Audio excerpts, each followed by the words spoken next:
your biggest badass video, and that really read like everything you said resonated. But the part where you started speaking about taking care of yourself and being healthy, because that's a little component you don't really hear about the leadership part. It's like the analogy of you're on a plane and it's crashing. They always say put your mask on first before you help the other person because you have to breathe, be able to breathe and help others. So I really like how you like put in that component of really you have to take care of yourself to be there for others. You do, or like you had said in the biggest badass video, I talked about the hurricane there. There's no way I would have been able to get through Hurricane Ian with either a mental breakdown or becoming an alcoholic. Yeah, I don't know. Yep. Hey, I applaud you. I didn't have to run a business. Keep it real. So. The struggle's real. Let's take it seriously. It's like a lot of people struggle with these. So yeah. No, I mean, I'm like, oh my God, there was a joke because I was drinking Josh wine and it's like, it turned into this joke and it's like, yeah, I would have a couple bottles, but I probably not a day. Like people would send me bottles of Josh wine when I said, oh, I'm having an evening with Josh to help me get through the stress. It was funny because now I get Josh wine in the mail. Yeah. But if I would not have had focused on myself, and when I say the exercise helps build the mental capacity I need, helps deal with the stress that you need during these times. And that's what we're preparing for ultimately is when we get sued, right? When something happens, when a hurricane hits, when an employee wrecks a truck, and so that we know how to deal with these and it doesn't affect how we act or interact with our staff, but it also doesn't affect our mental health and our well-being. I know so many business owners that are just burnt out, miserable, and unhappy. And it's not worth ending up there. No, and that's not why we started it to begin with, but that's where it takes us. That's the road it takes us down most of the time. And I feel that that's why a lot of businesses fail versus the financial aspect, is that it just becomes too much, not fun. We mentioned a couple times the biggest badass. I want to talk about that. So not everybody listens as a Field Edge or Service Autopilot customer. So I want to talk about what that is. So for those of you that don't know, part of what we do here is called Academy. It's like a mastermind group for field service professionals. We have online courses, in-person meetups, regular video calls. We learn, we grow, webinars, presentations, and so on. It's really awesome. You should check it out. But every year we have a competition called the Biggest Badass, where business owners will submit a video and essentially tell us how their life has changed for the better, not only on the work side, but also on the personal side, which is something that Libby's very, very transparent about. It's huge. So while I'm here, Libby, how long have you been part of Academy? You've given presentations in Academy now, but you're part of it. Yes. I think I've been a part of Academy. I was trying to think. I think it's been 3 years now. Okay. And the people that I met in Academy when I first joined are still I am super close with a ton of them that were in Academy, that are in Academy. It's a great group. I will say it really helped me when, just not when the hurricane hit, because I talked about it during that video, but it's really helped me with the things that we've struggled in, but it's helped grow, I think, in some aspects, doubling my business. When it comes to things that the people that are speaking there are experts in, right? We struggle here in Southwest Florida with marketing during our slow season, because as much as I don't want to admit it, we're seasonal. And so the teachings that I learned in there are the ones that I just kind of pull out when we need a marketing strategy. Or, when you need financials, there are some great teachings in there that will help you with financials if you're struggling, marketing, even hiring. I was fortunate enough that I got to be in Academy and Elite when Jonathan was still teaching. But if you can have access, I'm pretty sure the access to the recordings are in there, snippets. But it was so insightful to be in a group with him when he owned a service company, or he owns a service company, but also a software. So I could really relate to him and pick his brain and ask questions. That's awesome. I just want to bring it up Yeah. because we came up and I wanted to talk about it. Yeah. I love Academy. Yeah. Yes. I love Academy. It's been really great. And like I said, the teachings are amazing, but being in a room with other service business owners, and when you do the in-person events, being able to talk to them, have dinner, like how they're struggling. Oh, I've struggled with that. Here's what I did. Or, I'm struggling with something and they've been through that. And just having that ability and making those connections are really priceless. So speaking of that, like of a struggle, because like you mentioned, you like went through, experienced Hurricane Ian. I think in the video you said it happened on Wednesday. You guys opened on a Monday, right? You opened so. I'm just curious. Like you said specifically, you learned some skills that helped you adapt. Like what was that? And like people that are struggling, what are your like? We have droughts, we have floods, we have a lot of things going on in the world and the environment and just life, family, personal. What's your advice for people that are struggling right now? So I think I learned a couple things. There was strategies that helped me with pivoting myself as an owner. It was like, okay, either I have to really go all in now or we're going to end up closing. So I went to social media and started doing videos, videos of that we're here and we're part of the community, and just letting them know that, nothing against franchises, but we're not, we're here, we're one of you. Our kids go to school with your kids, and that we just want to help. So really looking at that, and I was watching our marketing, and absolutely no one was on Google. Like during this time, no one was Googling for like anything. They were all on social media trying to see pictures of what was currently happening in the moment. So I took all that money and I put it over in social media, and it blew up. And then we got a ton of friends that wanted to help. A lot of service owners said, Libby, we want to help you. How can we help? Like, do you need money? I'm like, no, well, first I didn't even know what to tell them. I'm like, no, we're just trying to figure it out. And they're like, we want to help. We want to help. And then I had a friend that said, I want to donate 3 hours of cleaning, or just give it to someone who needs it. And so that just caught on like wildfire. And so we set up a page, and if people wanted to donate, they could donate to clean up Southwest Florida. Mm-hmm. So we took that money and we started to go out and clean for free in the community. And so we used that as social media marketing. It helped us position ourselves. I think we cleaned like 3,000 hours worth of job ticket hours. And because we have a lot of elderly people here in Southwest Florida that couldn't do the cleanup. So that was the mindset shift as an owner that I took. And then as far as like field, no one cared if their house was clean at the moment. Yeah. So we had to figure out what could we do that was close to what we already did. And so we started to help clean up, like after hurricane cleanup. So we didn't do restoration, but we would come and shovel out mud from people's houses. Like we would come and haul drywall to the curb. We would come and do anything that they needed that was within the scope that we could handle and that our technicians were comfortable in. We did laundry for days. We did laundry because if their house wasn't destroyed, it flooded. So everything got wet, like everything got wet. No one thought about laundry. Right. So they either threw it all away or they had to have it washed. So we did laundry for months. And we also checked on people's houses. So this was the first time I went back in the field in a long time. A lot of the snowbirds weren't here and they didn't come here, but they wanted us to check on their house because we clean it. So we're like, great, we'll do that for a charge.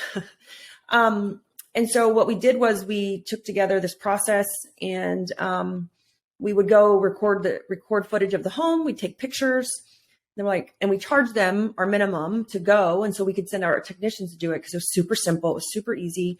And then we were like, well, crud, how are we going to send this to them? We can't email it. It's too large. So we started setting up Google Drives, and we would just dump everything in the Google Drives. And then we just share the Google Drive links to everybody. And they actually use that for insurance purposes. So it really benefited our clients, and it kept the technicians busy for a little while. So we skyrocketed in revenue because we kind of just thought, what could we do? And we started doing those things. We lost a lot of staff during that time. We lost lots of customers because they lost their houses. So we are slowly rebuilding here at Organize It. We're not back up to our regular number of staff. We are back up to we're close to our number of recurring. We're not quite there yet, but close. They said about 30% of the snowbirds have not returned this season. You wouldn't think that by the traffic. I don't want to talk about the traffic. Because it's all construction, right? It's still rebuilding. Construction. And so, those are the things that we pivoted. So like, if you're going through a crisis, it's like a crisis is really, and that's why we exercise, right? I have to work that part of my brain and stress myself out on purpose so that when I'm put under stress that I don't have an option to be put under, I can handle it. And instead of the stress shutting me down, I can think outside the box and figure out, okay, how are we going to fix this? So the hurricane hit us on Wednesday. I flew out on Tuesday afternoon because it was supposed to hit Tampa. Mm-hmm. And I was a speaker in Vegas, and I was speaking on playbooks, how to create playbooks for your company, for your company. And I flew out, was on a plane, had to take a connection, didn't even look at anything. My kids were with my mom, and so I didn't even check on them. I took an Uber to the hotel and lost 3 hours, so I was tired. I woke up Wednesday morning, and they were like, it's stalled, and it's headed straight to Fort Myers, and it's a Category 5. And I was like, oh my God. So I wasn't even there when it hit. But my kids were. And luckily we have a playbook for emergency playbook because we've been through Hurricane Irma. We've been through COVID. So my office prepared grit. They were amazing. They started to prep the technicians verbally, coaching them so that they didn't lose their minds. When I came back on Sunday, and we opened on Monday with one house on the schedule on Monday morning. It was kind of sad. But we did have more Monday afternoon, but just to see one on the schedule. Yeah. We were like, oh my God. But here's the thing. I have expenses of a $2 million cleaning company. Mm-hmm. I was just do they really care? Does Service Autopilot and Google care that I'm not opening? I have to pay my bills. Mm-hmm. They may care, but either we have to open or we won't reopen because the bills will collect. Right. Right. And so when you're hit with these individual circumstances like the hurricane is isolated, Google AdWords doesn't care that I'm hit with a hurricane. They're going to take the $500 at the end of the week like they do every week. And so you really have to put on your big girl panties and say, I'm either going to hit the pavement and we're going to do this, or I may never reopen again. Yeah, that's super inspiring. I mean, it hits really close to home for me. Because I was there with you. I wasn't drinking Josh wine. But I was having meetings with Jack, but. Oh, I had a lot of meetings with Josh. I refused to go downtown. I wouldn't go downtown Fort Myers. I went downtown probably about a week after and took some photos. They had already started cleaning it up. There's still boats on the land. Oh yeah, on the land. There's still stuff not open. I go downtown often. I was just there last weekend, but I wouldn't go at the beginning because I didn't think, I didn't want to see it. I was just I'm good. I don't want to see it. I saw a couple pictures. I'm makes a real. I'm good enough. Different. I got to deal with this over here because we're down further south on McGregor, and I'm I'm good. I don't want to see it. It's gonna make me cry. Yeah, it was something, but yeah, no, I mean, you bounced back really, really quick, and then you pivoted your business in a way that it could help the community on top of it, which I'm super thankful for that. So thanks. Well, you. it's like my landlord. Does he care that what if I don't reopen, he wants his rent check? Like you have to take responsibility. Like I literally just listened to Jim Rohn's. I was listening to in the car.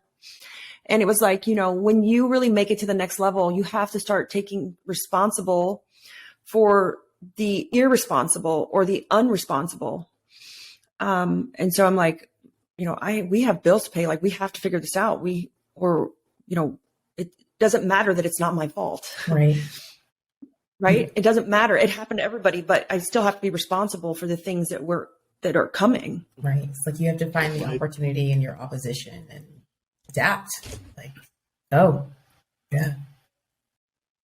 Is there anything else, Libby, just in general, you want to leave people with, like, as far as hiring tips, growing their business, keeping the balance of life and sanity and everything together? Any closing thoughts? So, I just want you to think of, so some of these statements might sound harsh, but most of you here are probably going to be listening to this are business owners. So, I feel like I could say this to you in a nice way and smile. Might come off nicer. I want you to think of a couple things, right? One is what I have right now is a reflection of everything that I've done and attracted. And if I don't like what I have right now, all I have to do is simply change. It's that easy. Right? And so if you're unhappy or you don't like what you have right now, it's because the person you are right now attracted that. And so I have to change if I want something different. And, that could sound harsh. It could sound any way you want to take it, but it's as easy as making a change, changing your routine, changing something you do to change what you're attracting right now. Very well said. I think that's beautiful because sometimes we do forget we can change and that we have the power to make a different choice. So I think that's very well said. Absolutely. Yeah, that was beautiful. Before we wrap it up, Libby, is there anything you want to plug? Plug? Yeah, like you do, like I know you do like coaching, cleaning. You got any seminars coming up you want people to take a look at? Where can people find you? Yes. Well, I am the only Libby Delucien in the world. Hey, that's good to know. There we go. It'll be pretty easy. It'll be pretty easy. A lot of people are like, I can't find you. I'm actually really easy to find if you spell my last name right. I am the only Libby Delucien in the world. So it just depends. Like if you're needing help with recruiting, like you can always look up Woot Recruit. If you're needing help with your cleaning company, I partner with Debbie Sardone and Cleaning Business Fundamentals. I work with a lot of the lawn care guys in companies out just helping them with some systems and processes, because at the end of the day, I find that a lot of us business owners just crave structure, and we have a really hard time creating those systems and processes in our business. And so where am I at? I'm literally like all over the place. I go to DC in 2 weeks. I go to Dallas next month. I go to New Orleans in May. I'm everywhere. So I'm speaking for the advocacy summit for the cleaning industry, not residential, like the cleaning industry, commercial as well, in front of the Senate, in front of our state representatives. And then in April, I will be at CBF Live. Service Autopilot will be there as a vendor. And then in May, I'm speaking at QDS for Martha, Quality Driven. So yeah, I'm in a lot of places. Awesome. All right. Awesome. And as the kids say, I may sound old saying this, but are you on any Insta, Facebook, TikTok, socials, as the kids say these days? I don't know. Yes, and all my handles are my name, Libby Delucien, because again, there was none, they weren't taken. They're all the same. That's amazing. All right, Libby, thank you so much again for being a guest on the Profit Roadmap podcast with us. This was a true pleasure to sit down with you and just to learn a lot about just hiring practices and business and life. And some best, tips and tricks and things we should talk about in life. So, awesome. Thank you for having me. Absolutely. And thank you all listeners who joined us for the Profit Roadmap. Please remember you can listen to this show on all major streaming platforms, including Apple, YouTube, Spotify, and more. And be sure to visit our show notes at serviceautopilot.com/podcast to get links to all the topics we covered on today's show. And if you enjoyed, please tell your friends, tell your family, plug it out there everywhere, and join us in next time. You all have a great day. All right. Thanks, guys. Thank you so much for taking your time, Libby. Bye. Thank you, guys.